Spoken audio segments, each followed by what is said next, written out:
Assalamualaikum warahmatullahi wabarakatuh. Senang sekali akhirnya bisa upload video dan ketemu dengan teman-teman pecinta anggrek setelah sekian lama absen nih ya. Saya harap semua sehat dan bahagia. Sharing kita hari ini adalah tentang betapa pentingnya cahaya bagi proses pembungaan anggrek. Capek ya kalau anggrek sudah ditunggu-tunggu tapi belum juga memunculkan bunga. Sudah coba dengan segala macam metode, termasuk yang satu ini ya. Mungkin masih ingat di video sebelumnya tentang membungakan kembali Phalaenopsis ya, yang dengan cara memotong spike bunga. Gimana yang lainnya, sudah berhasil belum? Seperti yang kita lihat barusan ya, alhamdulillah Phalaenopsis di kebun Flower Family Fun sudah berhasil nih dengan metode potong spike. Oke, simak video kali ini bagaimana metode lainnya untuk membungakan anggrek. Jangan lupa subscribe.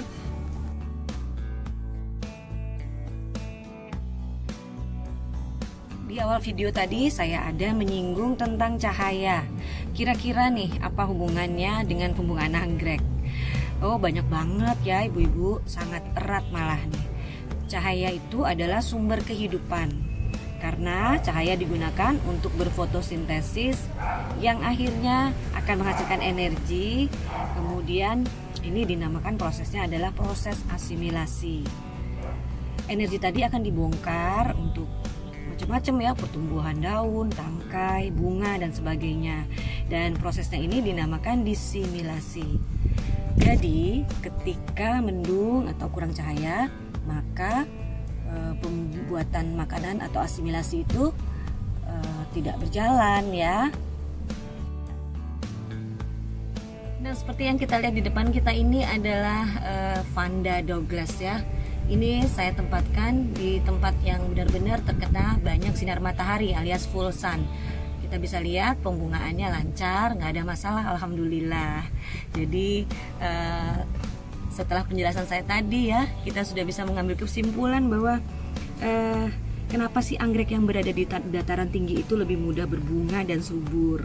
Ya karena kan banyak cahaya, kemudian bisa untuk berproses asimilasi dan disimilasi dengan sempurna. Apalagi kita tahu kan rumus anggrek sehat dan berbunga adalah apa coba? Iya, cahaya terang dan temperatur yang rendah. Biasanya kalau di dataran tinggi kan adem ya ibu-ibu. Sekarang timbul pertanyaan nih, gimana caranya kita tahu seberapa banyak anggrek kita membutuhkan cahaya? Nah, ini jawabannya gampang ya, dengan cara kita mengintip pola hidup atau tempat hidup anggrek itu ya. Tapi bukan berarti juga kita harus datengin ke hutan atau ke gunung tempat mereka berasal ya. Nggak usah ribet-ribet, tinggal nonton aja video dari Flower Family Fun. Insya Allah nanti di setiap video akan ada penjelasan mengenai anggrek ya, dengan berbagai pola tumbuhnya. Contohnya nih seperti ini nih, Vanda. Kalau kita tahu Vanda itu adalah anggrek yang butuh sinar matahari yang banyak. Selain membutuhkan sinar matahari yang banyak, Vanda itu juga membutuhkan kelembaban yang lumayan tinggi ya. Bingung kan? Sementara dia suka matahari, tapi dia suka lembab juga.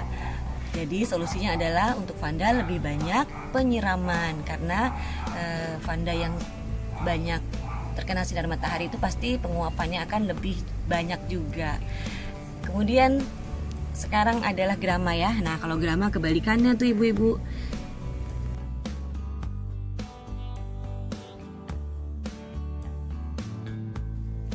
Tapi antara Vanda dan grama ini ada persamaannya ya, sama-sama suka cahaya terang. Bedanya adalah kalau Vanda suka lembab, kalau untuk grama Tophyllum itu suka dengan suasana media tanam yang tidak terlalu lembab.